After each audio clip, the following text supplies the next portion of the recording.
여러분, 잠시 눈을 감고 깊은 숨을 들이마셔 보세요.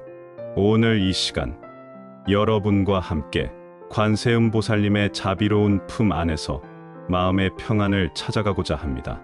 우리는 모두 각자의 삶 속에서 크고 작은 어려움들을 마주하며 살아갑니다. 때로는 몸이 아파 괴로울 때가 있고, 때로는 마음이 무거워 견디기 힘든 순간들이 찾아옵니다. 그럴 때마다 우리는 어디선가 위로와 힘을 얻고 싶어 하죠. 바로 그 간절한 마음으로 오늘 우리는 삼보님께 귀의하며 이 발언을 시작합니다. 시작 전 구독과 좋아요는 큰 힘이 됩니다. 삼보란 부처님과 법과 승가를 말합니다. 부처님은 우리에게 깨달음의 길을 보여주시는 스승이시고, 법은 그 가르침이며 승가는 그 가르침을 따르는 공동체입니다. 이 삼보님께 귀의한다는 것은 단순히 의례적인 행위가 아닙니다. 그것은 우리 마음 깊은 곳에서 우러나오는 진실한 믿음이며 삶의 방향을 바로 세우고자 하는 간절한 의지입니다. 지금 이 순간 여러분의 마음 속에는 어떤 소망들이 자리하고 있나요? 혹시 아픈 몸을 치료하고 싶은 마음, 가족의 건강을 걱정하는 마음, 경제적 어려움으로 인한 불안한 마음들이 있지는 않으신가요? 이 모든 것들이 바로 우리가 관세음보살님께 올리는 간절한 기도의 출발점입니다. 건강에 대한 걱정은 우리 모두가 공통으로 가지고 있는 마음입니다. 몸이 아프면 일상의 모든 것이 힘들어집니다. 사랑하는 가족들과 함께 보내는 시간도, 일터에서의 활동도, 심지어 잠시 산책을 나가는 것도 어려워집니다. 그래서 우리는 관세음보살님께 간절히 기도합니다. 이 몸이 건강하기를, 아픈 곳이 있다면 빠른 회복을 얻기를, 그리고 앞으로도 건강한 몸으로 살아갈 수 있기를 말입니다. 가정의 화목 역시 우리 삶에서 매우 중요한 부분입니다. 집은 단순히 몸을 쉬는 공간이 아니라 마음이 평안을 찾는 안식처여야 합니다. 그런데 때로는 가족 간의 의견 차이나 오해로 인해 집 안의 분위기가 무거워질 때가 있습니다. 부모와 자녀 사이의 갈등, 부부 간의 다툼, 형제자매 간의 불화 같은 것들이 우리 마음을 아프게 합니다. 이럴 때 우리는 관세음보살님의 자비로운 힘을 빌어 가족 모두가 서로를 이해하고 사랑할 수 있기를 기원합니다. 경제적 안정에 대한 걱정도 현대를 살아가는 우리에게는 빼놓을 수 없는 고민입니다. 생활비 걱정, 자녀 교육비 부담, 노후 준비에 대한 불안감 등이 우리 마음을 짓누릅니다. 돈이 전부는 아니지만 기본적인 생활을 유지하기 위해서는 어느 정도의 경제적 기반이 필요한 것도 사실입니다.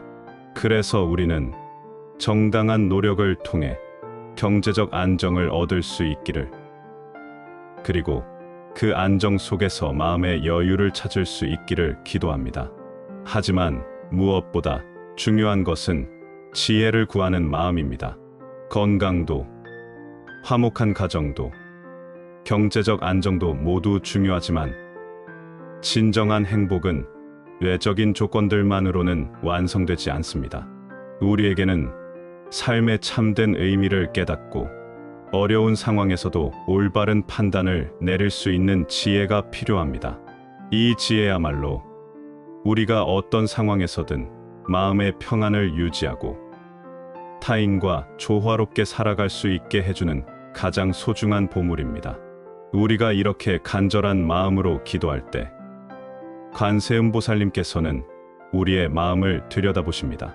그리고 우리 각자에게 필요한 것이 무엇인지 정확히 아시며 가장 적절한 때에 가장 좋은 방법으로 도움을 주십니다.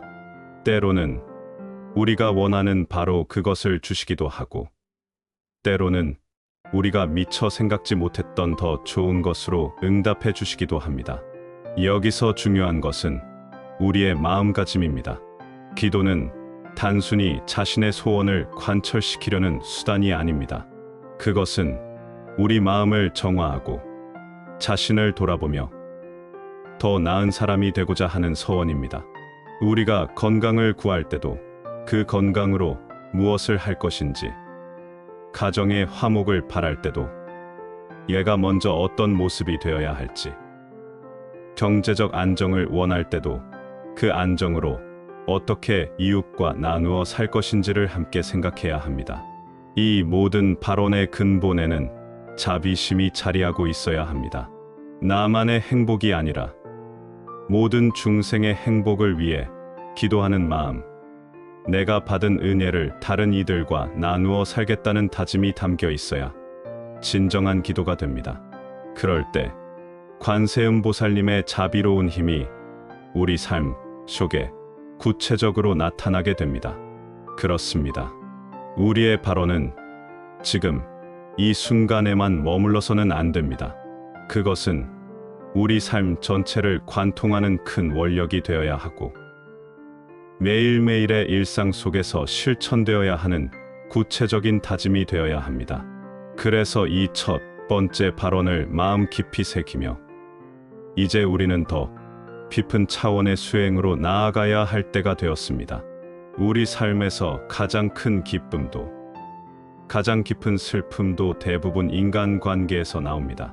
사랑하는 사람들과의 따뜻한 만남은 우리에게 천국 같은 행복을 주지만 오해와 갈등으로 얽힌 관계는 우리 마음에 지울 수 없는 상처를 남기기도 합니다. 바로 이런 관계의 매듭들을 풀어나가는 것이 우리가 걸어가야 할 자비의 길입니다.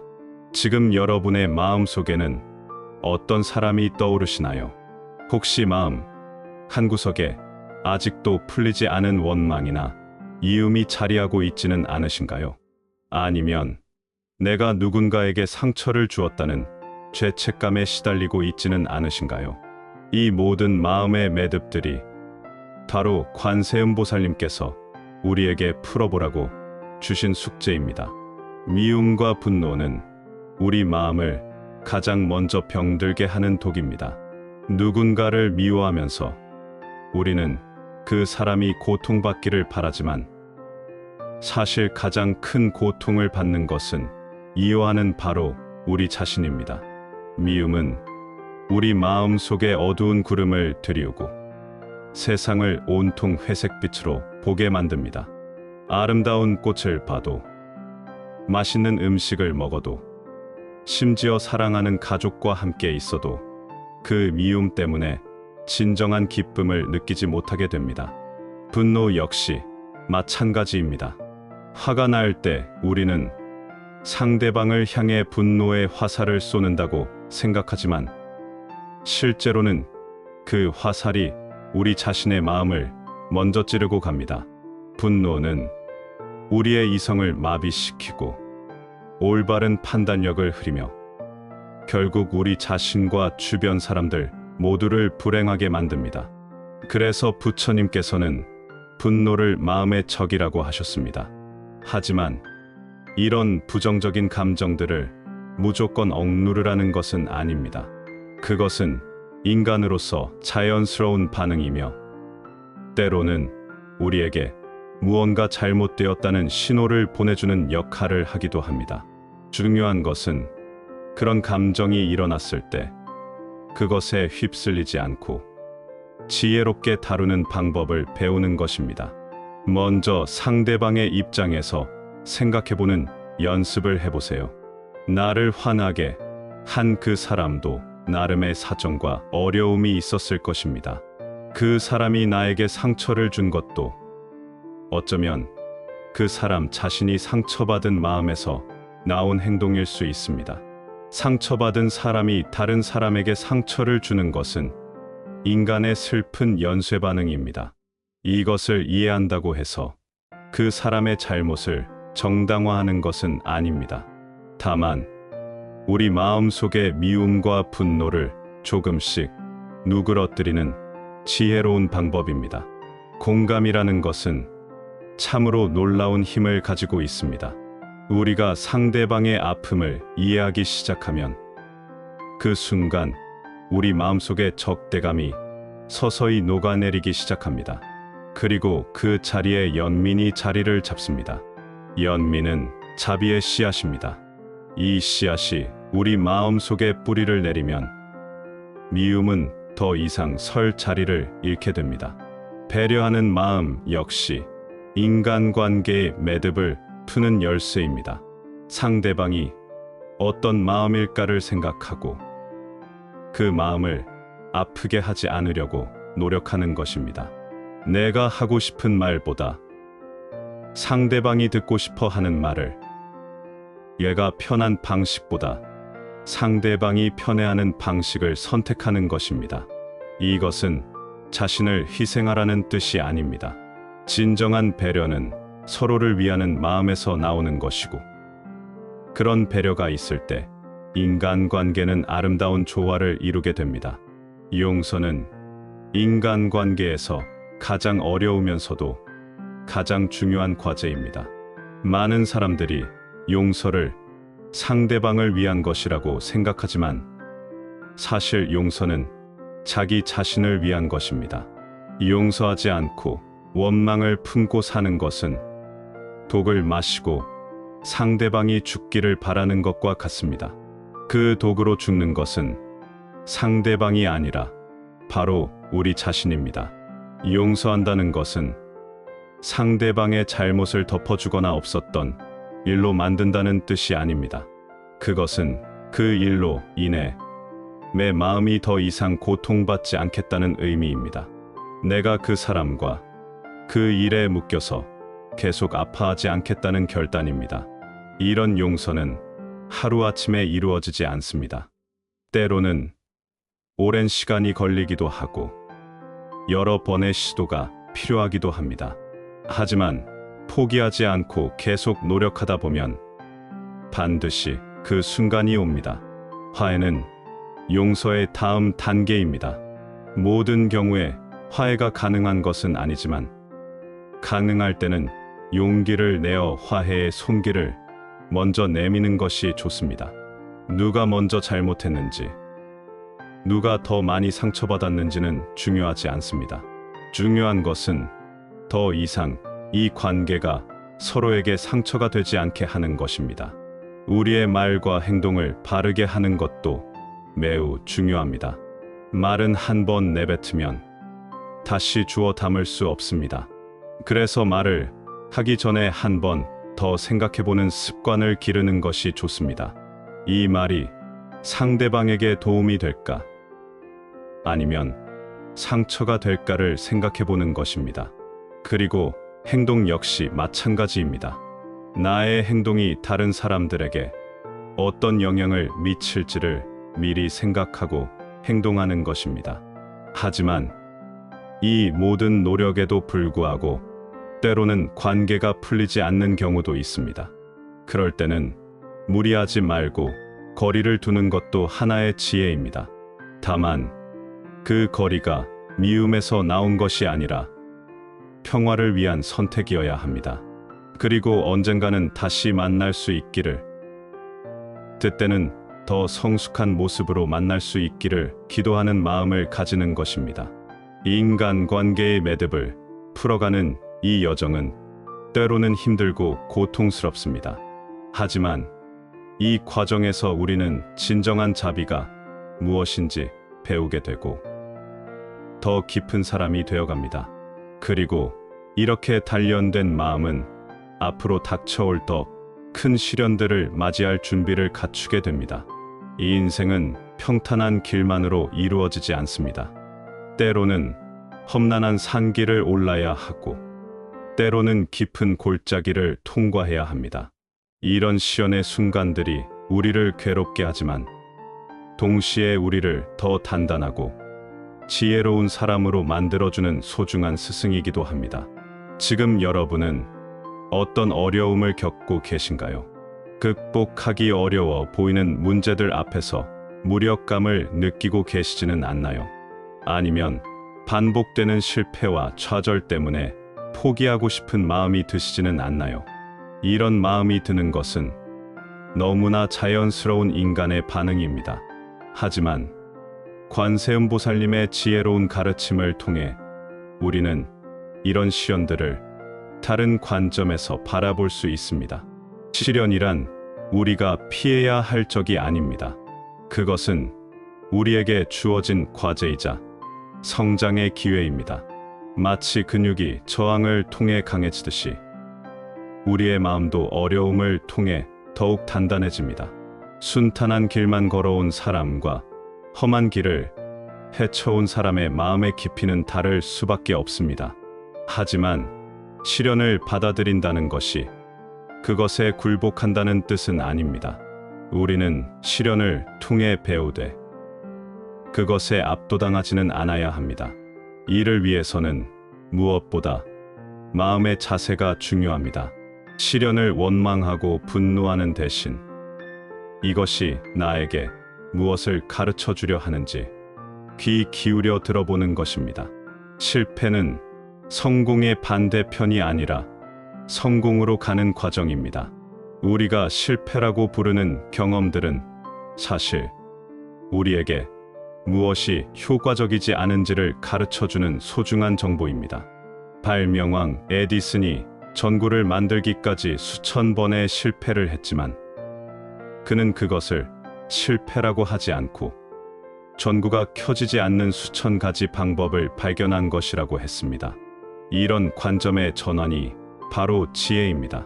좌절감은 우리가 무언가를 간절히 원할 때 자연스럽게 따라오는 감정입니다. 하지만 좌절 그 자체가 문제가 아니라 좌절에 대한 우리의 반응이 문제입니다. 좌절을 영원한 패배로 받아들이면 그것은 정말 패배가 되지만 좌절을 새로운 시작을 위한 준비 과정으로 받아들이면 그것은 희망이 됩니다. 인내는 시련을 극복하는 가장 중요한 덕목 중 하나입니다. 하지만 많은 사람들이 인내를 단순히 참고 견디는 것으로 이해합니다. 진정한 인내는 그보다 훨씬 적극적인 덕목입니다. 그것은 현재의 어려움을 견디면서도 더 나은 미래를 위해 꾸준히 노력을 계속하는 것입니다. 마치 농부가 씨앗을 뿌리고 수확의 계절까지 기다리면서도 계속 밭을 돌보는 것과 같습니다. 용기는 두려움이 없는 상태가 아닙니다. 진정한 용기는 두려움이 있음에도 불구하고 해야 할 일을 해나가는 것입니다. 우리는 모두 두려워할 권리가 있습니다. 미래에 대한 불안, 실패에 대한 걱정, 상처에 대한 두려움 같은 것들은 인간이라면 누구나 가지고 있는 자연스러운 감정입니다. 하지만 그 두려움에 지배당하지 않고 그것을 인정하면서도 앞으로 나아가는 것이 용기입니다. 희망을 잃지 않는 것도 매우 중요합니다. 아무리 어두운 밤도 언젠가는 끝나고 새벽이 옵니다. 아무리 긴 겨울도 언젠가는 끝나고 봄이 찾아옵니다. 이것은 자연의 법칙이며 우리 삶도 마찬가지입니다. 지금의 어려움이 아무리 클지라도 그것이 영원히 계속되지는 않습니다. 이런 믿음이 희망이고 이 희망이 우리를 버텨나가게 하는 힘입니다. 긍정적인 마음가짐은 상황을 바꾸는 놀라운 힘을 가지고 있습니다. 같은 상황도 어떤 마음으로 바라보느냐에 따라 전혀 다른 의미가 됩니다. 비가 오는 날을 우울한 날로 볼 수도 있고 메마른 땅을 적셔주는 은혜로운 날로 볼 수도 있습니다. 교통체증에 걸렸을 때 짜증을 낼 수도 있고 평소에 바빠서 생각할 시간이 없었던 것들을 차분히 정리할 기회로 볼 수도 있습니다. 하지만 긍정적이 된다는 것이 현실을 외면한다는 뜻은 아닙니다. 문제가 있으면 그것을 정확히 인식하되 그 문제에 압도당하지 않는 것입니다. 문제를 해결할 방법을 찾기 위해 노력하되 즉시 해결되지 않더라도 절망하지 않는 것입니다. 이런 균형 잡힌 마음가짐이야말로 진정한 지혜입니다. 시련을 통해 우리가 얻는 가장 큰 선물은 다른 사람의 아픔을 이해할 수 있는 능력입니다. 고통을 겪어보지 않은 사람은 고통받는 사람의 마음을 진정으로 이해하기 어렵습니다. 하지만 자신도 깊은 슬픔과 아픔을 경험해 본 사람은 비슷한 처지에 있는 다른 사람들의 마음을 깊이 공감할 수 있습니다. 이런 공감 능력이야말로 진정한 자비심의 바탕이 됩니다. 그리고 시련은 우리에게 진정으로 소중한 것이 무엇인지를 깨닫게 해줍니다. 건강할 때는 건강의 소중함을 모르고, 가족이 함께 있을 때는 그 소중함을 모릅니다. 하지만 그것들을 잃을 위기에 처했을 때, 혹은 잠시라도 잃어봤을 때, 우리는 그것들이 얼마나 소중한지를 뼛속 깊이 깨닫게 됩니다. 이런 깨달음이 우리의 삶을 더욱 감사하고 의미 있게 만들어줍니다. 시련의 한가운데서는 보이지 않지만 그것을 넘어선 후에야 비로소 보이는 것들이 있습니다. 그것은 우리가 생각했던 것보다 훨씬 강한 존재라는 것, 우리에게는 상상했던 것보다 많은 가능성이 있다는 것, 그리고 우리 주변에는 우리를 사랑하고 지지해주는 사람들이 있다는 것입니다. 이런 발견들이 우리를 더욱 성숙한 인간으로 만들어가며 앞으로 마주하게 될 새로운 도전들을 준비시킵니다. 하지만 진정한 지혜와 용기를 얻은 후에도 우리 마음 속에는 여전히 해결해야 할 과제들이 남아 있습니다. 바로 끊임없이 일어나는 번뇌와 불안, 그리고 마음의 동요들입니다. 이제 우리는 이런 마음의 파도들을 잔잔하게 만드는 방법을 배워야 할 때입니다. 지금 이 순간, 잠시 눈을 감고 여러분의 마음 속을 들여다보세요. 어떤 생각들이 떠오르고 있나요? 과거의 어떤 일에 대한 후회, 미래에 대한 걱정, 지금 당장 해결해야 할 문제들에 대한 고민들이 끊임없이 머릿속을 맴돌고 있지는 않으신가요? 이런 생각의 소용돌이가 바로 우리를 괴롭히는 번뇌입니다. 번뇌라는 것은 우리 마음을 어지럽히고 평온을 해치는 모든 정신적 상태를 말합니다. 탐욕, 분노, 무명 등의 기본적인 번뇌부터 시작해서 질투, 교만, 의심, 불안, 초조함 같은 것들까지 모두 포함됩니다. 이런 번뇌들은 마치 맑은 호수에 돌을 던져 파문을 일으키는 것처럼 우리 마음의 고요함을 깨뜨립니다. 많은 사람들이 이런 번뇌들을 없애려고 애씁니다. 하지만 번뇌를 완전히 없애는 것은 불가능할 뿐만 아니라 바람직하지도 않습니다.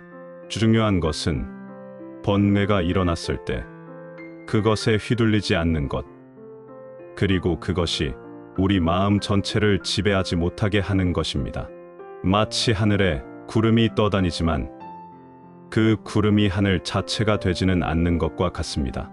과거에 대한 후회는 우리를 가장 많이 괴롭히는 번뇌 중 하나입니다. 만약 그때 다른 선택을 했다면, 다른 말을 했다면, 다른 행동을 했다면 하는 생각들이 끊임없이 우리를 괴롭힙니다. 하지만 과거는 이미 지나간 것이고 바꿀 수 없는 것입니다. 후회한다고 해서 과거가 바뀌지는 않습니다. 오히려 후회는 우리를 과거에 묶어두어 현재를 제대로 살지 못하게 만듭니다. 과거를 후회하는 대신 그것에서 배움을 얻는 것이 지혜입니다. 과거의 실수나 잘못된 선택들은 우리에게 소중한 교훈을 줍니다. 그 교훈을 받아들이고 앞으로는 더 나은 선택을 하겠다는 다짐을 하는 것, 이것이 과거와 건전한 관계를 맺는 방법입니다. 후회는 현재를 망치지만 반성은 미래를 밝게 만듭니다. 미래에 대한 불안 역시 우리 마음을 불편하게 만드는 큰 요소입니다. 앞으로 무슨 일이 일어날까? 계획대로 되지 않으면 어떻게 할까? 경제적으로 어려워지면 어떻게 할까? 같은 걱정들이 우리 마음을 짓누릅니다. 하지만 미래는 아직 오지 않은 것이고, 우리가 아무리 걱정해도 미래가 우리 뜻대로 되지는 않습니다. 미래를 걱정하는 대신 현재를 충실히 사는 것이 미래를 준비하는 가장 좋은 방법입니다. 지금 이 순간 내가 할 수 있는 최선을 다하는 것, 현재의 작은 행동 하나하나를 정성껏 하는 것이 좋은 미래를 만드는 토대가 됩니다.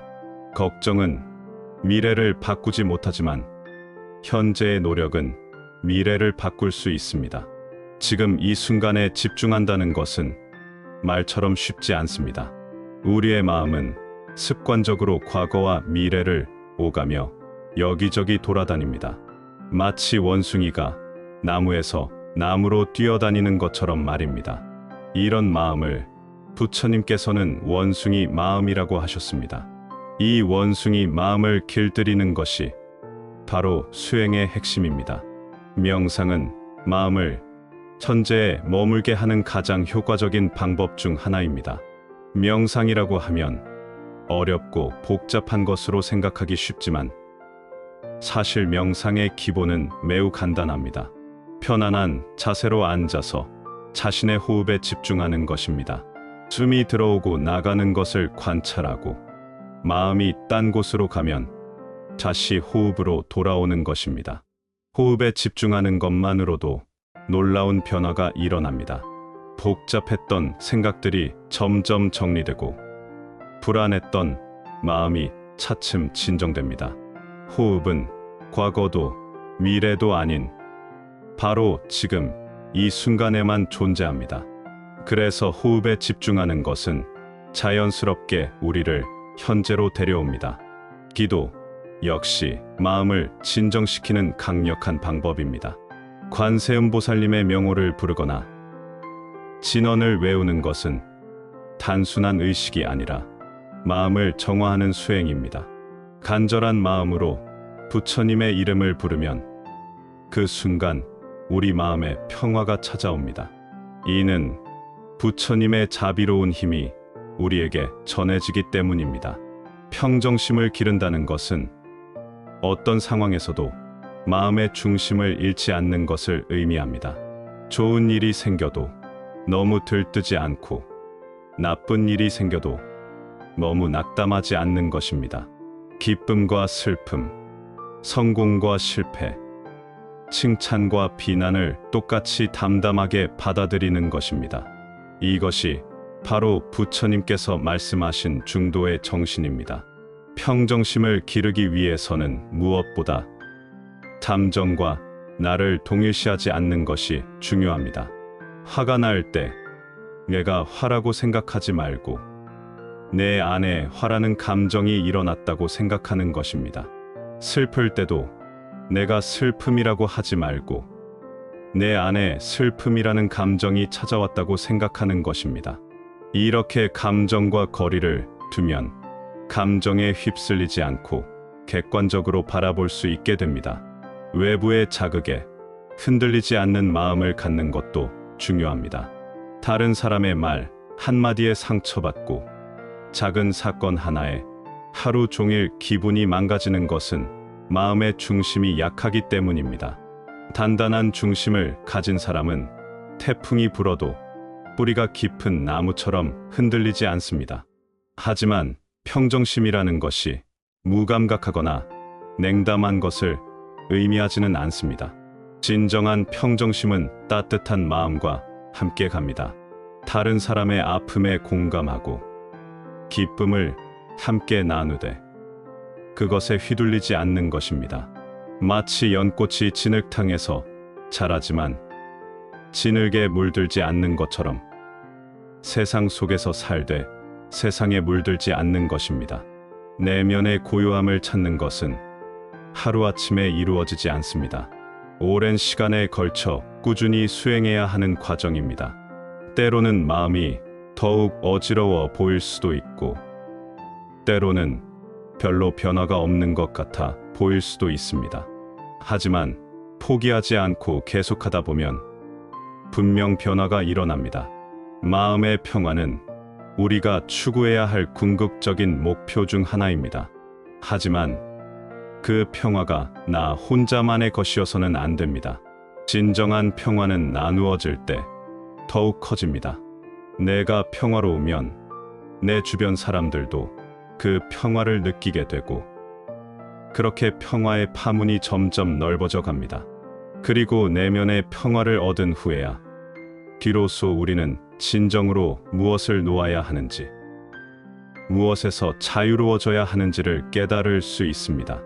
평화로운 마음으로 우리 삶을 돌아보면 우리를 괴롭히고 있던 많은 것들이 사실은 우리 자신이 만들어낸 집착이었음을 발견하게 될 것입니다. 우리 삶을 자세히 들여다보면 생각보다 많은 것들에 매달려 살고 있다는 것을 발견하게 됩니다. 더 많은 돈, 더 큰 집, 더 좋은 차, 더 높은 지위, 더 큰 명예 같은 것들을 끊임없이 추구하며 살아가고 있습니다. 하지만 이런 것들을 얻기 위한 노력이 때로는 우리를 더욱 불행하게 만들기도 합니다. 바로 이때 우리는 탐욕과 집착이라는 마음의 족쇄에 대해 깊이 생각해 볼 필요가 있습니다. 탐욕이란 필요 이상으로 무언가를 갖고 싶어 하는 마음입니다. 적당히 가져도 되는데 더 많이 갖고 싶어 하고, 충분히 가져도 만족하지 못하고 계속 더 원하는 마음입니다. 이 탐욕은 마치 바닥에 구멍이 뚫린 물통과 같습니다. 아무리 많이 부어도 절대 가득 차지 않습니다. 오히려 더 많이 부을수록 더 많이 새어나가는 것처럼 느껴집니다. 집착은 이미 가진 것을 놓지 못하는 마음입니다. 내 것이라고 생각하는 모든 것들을 꽉 붙잡고 있으려 하고, 그것들을 잃을까봐 불안해하는 마음입니다. 하지만 역설적이게도 무언가를 너무 꽉 잡으면 오히려 그것을 잃기 쉽습니다. 마치 손 안의 모래를 너무 꽉 쥐면 오히려 모래가 손가락 사이로 빠져나가는 것과 같습니다. 물질에 대한 욕심은 가장 이해하기 쉬운 형태의 탐욕입니다. 우리는 더 많은 돈이 있으면 더 행복해질 것이라고 믿습니다. 실제로 기본적인 생활에 필요한 만큼의 돈은 우리에게 안정감을 줍니다. 하지만 그 기본적인 필요를 넘어서는 물질적 풍요는 생각만큼 큰 행복을 주지 않습니다. 오히려 더 많이 가질수록 더 많이 잃을까봐 걱정하게 되고 더 많이 원하게 됩니다. 명예나 지위에 대한 욕심도 마찬가지입니다. 다른 사람들로부터 인정받고 싶고 존경받고 싶은 마음은 자연스러운 인간의 욕구입니다. 하지만 이것이 지나치면 다른 사람들의 시선에만 신경 쓰며 살게 되고 진정한 자신의 모습을 잃게 됩니다. 명예는 마치 그림자와 같아서 쫓아가면 도망가고 등을 돌리면 따라옵니다. 소유에 대한 집착은 우리가 가진 모든 것들을 영원히 내 것으로 만들고 싶어하는 마음입니다. 하지만 이 세상에 영원한 것은 없습니다. 내가 아무리 아끼고 소중히 여기는 것이라도 언젠가는 사라지거나 변하게 됩니다. 이것을 받아들이지 못하고 계속 붙잡으려 할 때 고통이 생겨납니다. 사람에 대한 집착도 우리를 괴롭히는 큰 원인 중 하나입니다. 사랑하는 사람이 내 뜻대로 되기를 바라고 항상 내 곁에 있기를 원합니다. 하지만 사람은 소유물이 아닙니다. 각자의 인생이 있고 각자의 선택이 있습니다. 사랑한다는 이름으로 상대방을 구속하려 하면 오히려 그 사랑을 잃게 됩니다. 이런 탐욕과 집착에서 벗어나는 것이 바로 내려놓음입니다. 내려놓는다는 것은 모든 것을 포기하고 아무것도 갖지 말라는 뜻이 아닙니다. 필요한 것은 가지되 그것에 매이지 않는 것입니다. 좋아하는 것은 좋아하되 그것 없이는 살 수 없다고 생각하지 않는 것입니다. 사랑하는 사람은 사랑하되 그 사람을 소유하려 하지 않는 것입니다. 비움의 기쁨이라는 것이 있습니다. 오랫동안 써오던 물건들을 정리하고 나면 마음이 개운해지는 경험을 해보신 적이 있으실 것입니다. 물건뿐만 아니라 마음속에 불필요한 욕심들도 마찬가지입니다. 그것들을 내려놓으면 마음이 가벼워지고 자유로워집니다. 마치 무거운 짐을 내려놓은 여행자처럼 발걸음이 가벼워집니다. 내려놓을 때 비로소 진정한 풍요를 경험하게 됩니다.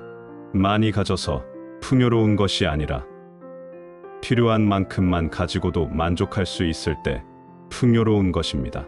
적은 것으로도 감사할 수 있고 없어도 불안하지 않을 때 진정한 부자가 되는 것입니다. 이런 마음의 풍요는 아무도 뺏을 수 없는 진정한 재산입니다.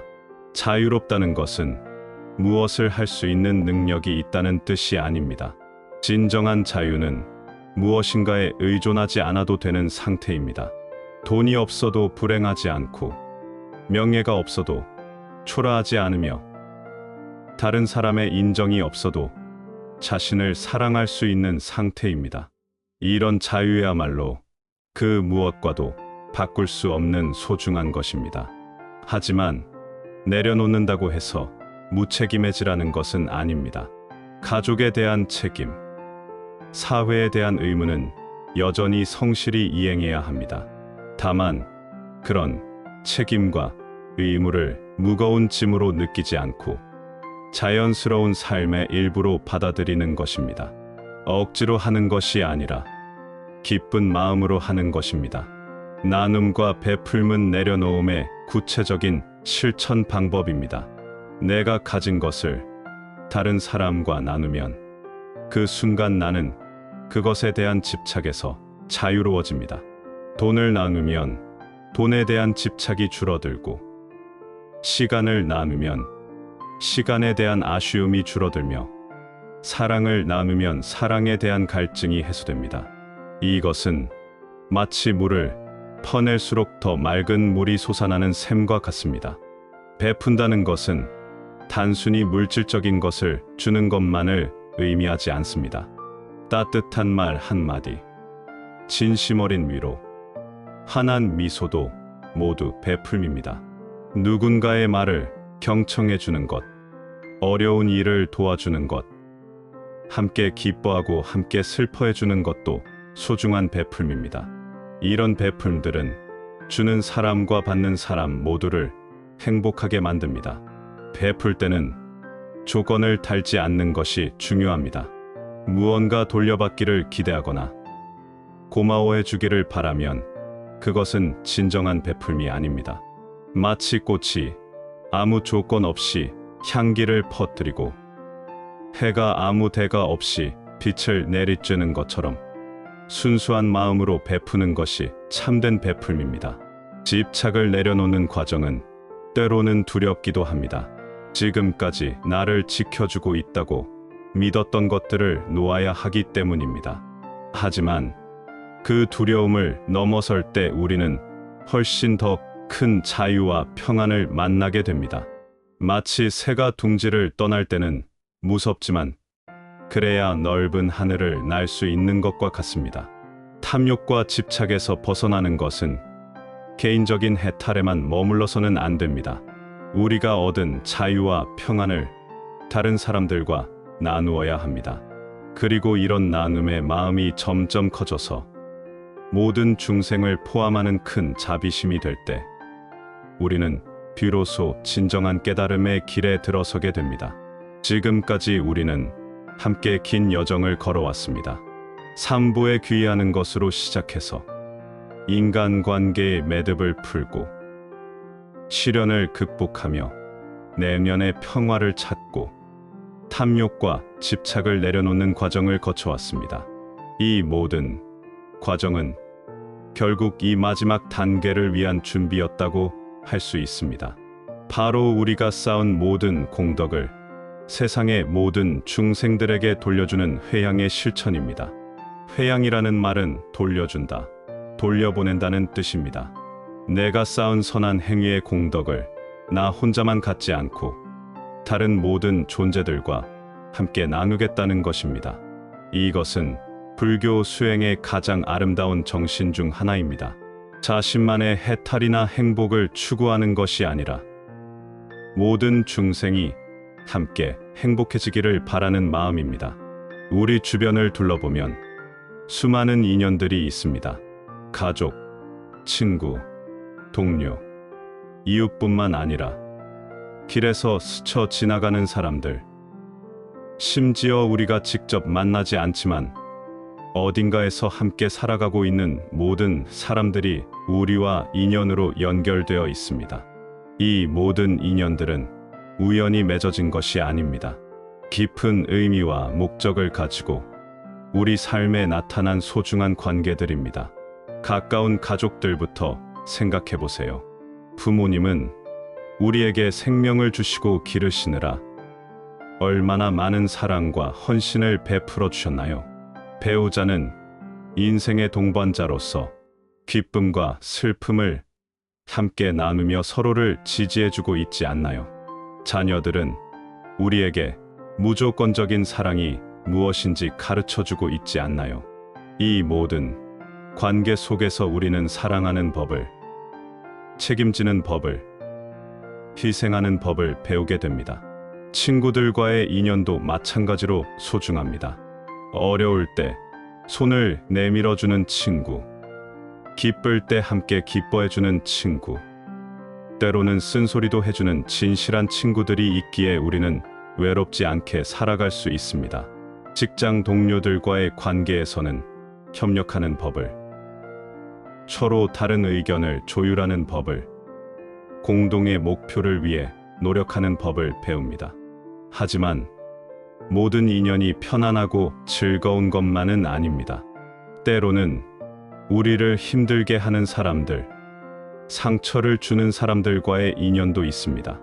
미워하고 싶고 원망하고 싶은 사람들도 있습니다. 그러나 이런 어려운 인연들조차 우리에게는 소중한 스승입니다. 그들을 통해 우리는 참을성을 기르고 용서하는 법을 배우며 자비심을 키워나갑니다. 중생이라는 말은 모든 살아있는 존재들을 의미합니다. 인간뿐만 아니라 동물들, 그리고 우리 눈에 보이지 않는 모든 생명체들까지 포함합니다. 이 모든 존재들이 다 나와 같이 행복하기를 원하고 고통받기를 원하지 않습니다. 이들 모두가 나와 똑같이 소중한 생명을 가진 존재들입니다. 지금 이 순간에도 세상 곳곳에서 고통받고 있는 수많은 사람들이 있습니다. 병으로 아파하는 사람들, 가난으로 굶주리는 사람들, 전쟁이나 재난으로 피해를 입은 사람들, 외로움과 절망 속에서 살아가는 사람들이 있습니다. 이들의 고통을 생각할 때 우리 마음에는 자연스럽게 연민이 일어납니다. 이 연민이 바로 자비심의 시작입니다. 자비심이란 남의 고통을 덜어주고 싶어하는 마음입니다. 단순히 동정하는 마음을 넘어서서 실제로 그들을 도와주고 싶어하는 적극적인 마음입니다. 이 자비심이 클수록 우리는 더 많은 사람들의 행복을 위해 노력하게 되고, 그럴수록 우리 자신도 더욱 행복해집니다. 자비를 실천한다는 것은 거창한 일만을 말하는 것이 아닙니다. 일상생활 속의 작은 행동들도 모두 자비의 실천입니다. 힘들어하는 가족에게 따뜻한 말 한마디 건네는 것, 지친 동료를 격려해주는 것, 길에서 만난 어려운 사람에게 작은 도움을 주는 것, 심지어 길가의 작은 꽃에게도 사랑스러운 시선을 보내는 것까지 모두 자비의 표현입니다. 우리가 베푸는 자비는 그 대상을 가리지 않아야 합니다. 나를 사랑해주는 사람에게만 자비를 베풀면 그것은 진정한 자비가 아닙니다. 나를 미워하는 사람, 나에게 해를 끼친 사람에게도 자비심을 가질 수 있을 때 비로소 완전한 자비가 됩니다. 이것이 쉽지 않다는 것을 압니다. 하지만 불가능한 것도 아닙니다. 조금씩 마음을 넓혀가다 보면 언젠가는 모든 존재에 대한 무차별적인 자비를 실현할 수 있습니다. 회양의 정신은 이런 자비심에서 자연스럽게 우러나옵니다. 내가 좋은 일을 해서 얻은 공덕을 혼자만 가지고 있을 수 없는 마음, 그것을 모든 사람들과 나누고 싶은 마음이 바로 회양의 마음입니다. 마치 향기로운 꽃이 자신의 향기를 혼자만 간직하지 않고 다람에 실어 모든 곳에 퍼뜨리는 것과 같습니다. 평화는 우리 모두가 간절히 바라는 것입니다. 개인적인 마음의 평화뿐만 아니라 가정의 평화, 사회의 평화, 나아가 세계의 평화까지 모두 우리가 염원하는 것들입니다. 하지만 진정한 평화는 나 혼자만 평화로우면 이루어지는 것이 아닙니다. 모든 사람이 함께 평화로울 때 비로소 완전한 평화가 됩니다. 그래서 우리는 기도합니다. 나만 행복한 것이 아니라 모든 중생이 행복하기를. 나만 평화로운 것이 아니라 모든 중생이 평화롭기를 기원합니다. 내 가족만 건강한 것이 아니라 모든 가정이 건강하고 화목하기를. 내 나라만 번영하는 것이 아니라 모든 나라가 번영하기를 발언합니다. 이런 넓은 마음으로 살아갈 때 우리는 진정한 자유를 경험하게 됩니다. 나만의 작은 세계에 갇혀 있을 때는 모든 것이 부족하고 불안하게 느껴지지만 마음을 온 우주로 넓히면 모든 것이 넉넉하고 평안해집니다.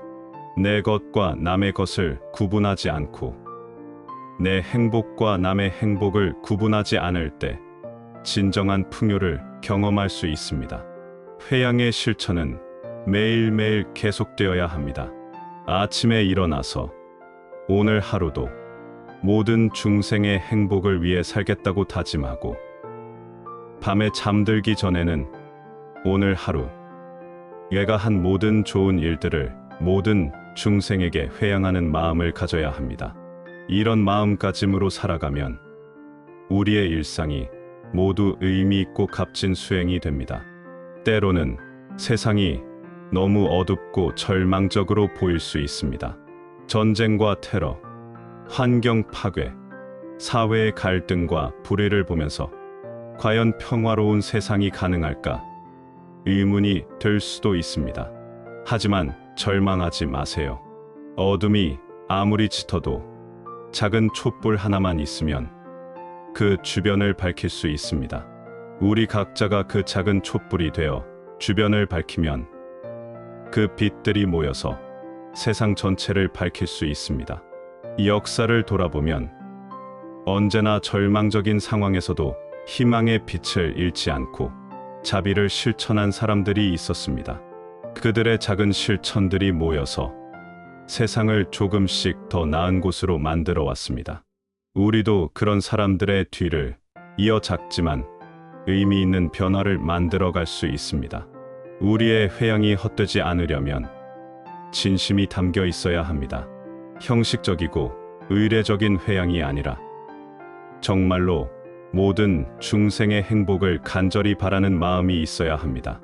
그런 진심이 담긴 회양은 반드시 그 힘을 발휘하게 됩니다. 보이지 않는 곳에서 선한 영향력을 퍼뜨리고 세상을 조금씩 더 따뜻한 곳으로 만들어갑니다. 마지막으로 회양의 정신으로 살아간다는 것은 끝없는 여정입니다. 완전한 깨달음에 이를 때까지, 모든 중생이 고통에서 벗어날 때까지 우리의 발언과 실천은 계속되어야 합니다. 이것이 바로 보살의 마음이며 관세음보살님께서 우리에게 보여주신 자비의 길입니다. 관세음보살님께서는 모든 중생이 깨달음을 얻을 때까지 자신의 성부를 미루시겠다고 서원하셨습니다. 이런 위대한 자비의 마음을 본받아 우리도 나만의 행복에 머물지 않고 모든 존재의 행복을 위해 살아가야 하겠습니다. 그럴 때 우리의 삶은 진정으로 의미 있고 아름다운 것이 될 것입니다. 이제 우리의 발언이 끝나갑니다. 하지만 이것이 끝이 아니라 새로운 시작입니다. 지금부터 우리는 이 발언의 내용들을 실제 삶에서 실천해 나가야 합니다. 매일매일 조금씩이라도 자비를 베풀고 지혜를 기르며 모든 중생의 행복을 위해 살아가는 것입니다. 그런 우리의 작은 실천들이 모여서 이 세상을 더욱 아름답고 평화로운 곳으로 만들어 갈 것입니다. 나무 아미타불 관세음보살